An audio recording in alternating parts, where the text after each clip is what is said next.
Turning now to Storm Watch 12, meteorologist Josh Colbert this morning looking out at some of those temperatures. I mean, rough in Lake County this morning. I queued up this graphic first just because I wanted to see your reaction to it. It's nice that your dress matches the contour in Lakeview. I'm trying to support the people in Lake County right now. I know they're going through a lot. Yeah, keep it inside this morning. I mean, this is dangerous to be in for more than, I couldn't put a number on it, but I wouldn't want to be out there. So if you're in Lake County this morning, wear the entire wardrobe because I think you're going to need it. Maybe a few less layers in the Klamath Basin, 17 degrees in Klamath Falls, and then 20s for the west side valleys. All of us should be grateful for that, compared to the temperatures to the east of the Cascades. And then the coast continues to be the place to be when it comes to temperatures, 41 degrees in Brookings this morning. So far, fog has been confined to the Grants Pass area. We have seen a little bit of it in Lake County, but the National Weather Service in Medford does think there could be some freezing fog a little bit later this morning in the Great and Klamath Basins, also over the Siskiyou mountain chain. So this would run until 9 a.m. this morning. Take a look at this air quality contour map. It's quite striking. It looks like fire season. We are seeing some unhealthy air quality in the Illinois Valley. We are seeing some air quality that's unhealthy for sensitive groups in the Great Basin. So this is because the air has been so stagnant over the past couple of days. This is what I've been talking about when we have exhaust from cars, from mills, anything that's going up into the atmosphere that could be considered a pollutant.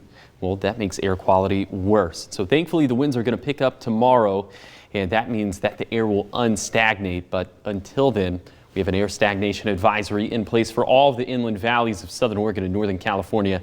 And this runs again until 10 in the morning on Friday. So until then, try to limit outdoor burning. You just got to tough it out for one more day.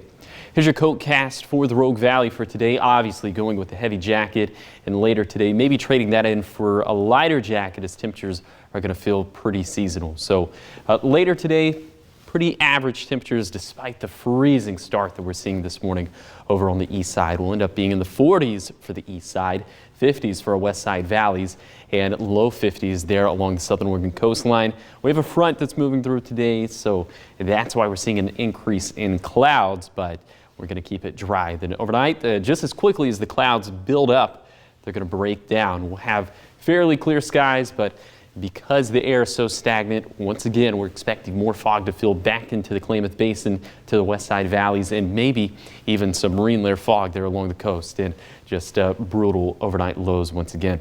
For this weekend, it's going to be very pleasant. It'll be dry. Temperatures feeling pretty seasonal. Plenty of sunshine for Saturday. Then we'll have more clouds building in for Sunday, and that's ahead of a storm system that will finally bring us back to a more wet and seasonal pattern into next week. Here's your 7-day forecast for the coast. Seeing not so much sunshine today, but then lots of sunshine for Friday, more for Saturday, and then again clouds building in for Sunday, and we get into that wet pattern for next week. For Siskiyou County, here's kind of an update to the forecast for next week. Remember, we were talking about maybe there being some snow for Siskiyou County. Well, the models have come in a little bit warmer. That means snow levels are a little bit higher. So for now, we're just going to keep it as rainfall for the Shasta Valley, but still maybe a mixture, a wintry mix for the east side for next week. So maybe that wouldn't bode so well for holiday travel. Of course, keep it tuned right here to Newswatch 12. We'll have the latest on this holiday travel forecast. Obviously, that would impact the Cascades and Siskiyous as well. And then for the Rogue Valley, I think this is probably the last morning of fog, if not Friday morning, and then a couple of beautiful days for Friday and Saturday, kind of a transitional day for Sunday, then rain for next week. Okay, well, nice to see some of those days fall on a weekend. We usually don't see that happen. Unfortunately, though, it looks like heading into a holiday week, there will be some concerns weather-wise. Yeah, but as of right now, nothing's really popping off the page when it comes to snowfall totals or even big-time travel impacts. Of course, that's subject to change, but right now, I'm not too concerned. Okay, well, that's good. Thank you. Of course.